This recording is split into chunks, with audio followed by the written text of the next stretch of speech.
खबर तूषा खान 2 केस से मुतल्लिक सामने आ रही है, जो साबिक वज़ीर आज़म इमरान खान और उनकी अहलिया बुशरा बीबी के लिए एक फैसला कुन मोड़ साबित हो सकती है। ताज़ा तरीन इत्तलात के मुताबिक इस केस की इंतहाई अहम समाअत कल यानी 20 दिसंबर 2025 को अडियाला जेल में होने का इम्कान है। अदालती अमले ने इमरान खान के वकील सलमान सफ्दर को बाकायदा तौर पर आगाह कर दिया है कि कल अदालत जेल के अंदर ही कार्रवाई करेगी, जहां इमरान खान और बुशरा बीबी की मौजूदगी में अहम पेशरफ्त मुतवक्का है। केस की तफसीलात बताते चलें कि इस वक्त ट्रायल अपने आखिरी मराहिल में दाखिल हो चुका है। इस्तगासा की जानिब से तमाम शहादतें कलम बंद की जा चुकी हैं, जबकि मुल्ज़िमान के दफा 342 के तहत बयानात भी रिकॉर्ड पर आ चुके हैं। फरीकैन के वकला ने अपने हतमी दलाइल मुकम्मल कर लिए हैं और इस्तिगासा ने अपना जवाबुल जवाब भी जमा करा दिया है। कानूनी माहिरीन के मुताबिक कल की समाअत के बाद जज साहब इस केस का फैसला महफूज कर सकते हैं, जिसके चंद ही रोज बाद हतमी फैसला सुनाया जा सकता है। तूषा खान 2 केस का आगाज 2023 में हुआ था।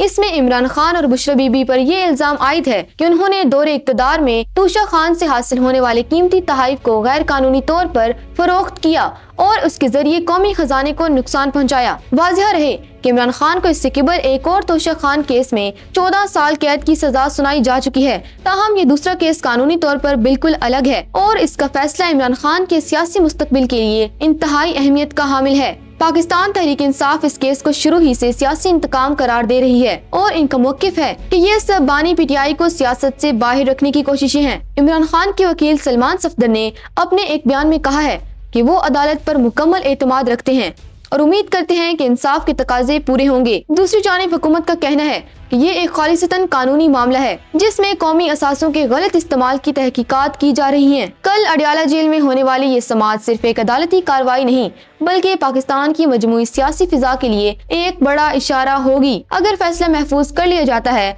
तो आने वाले चंद दिन मुल्की सियासत में मजीद तेजी ला सकते हैं।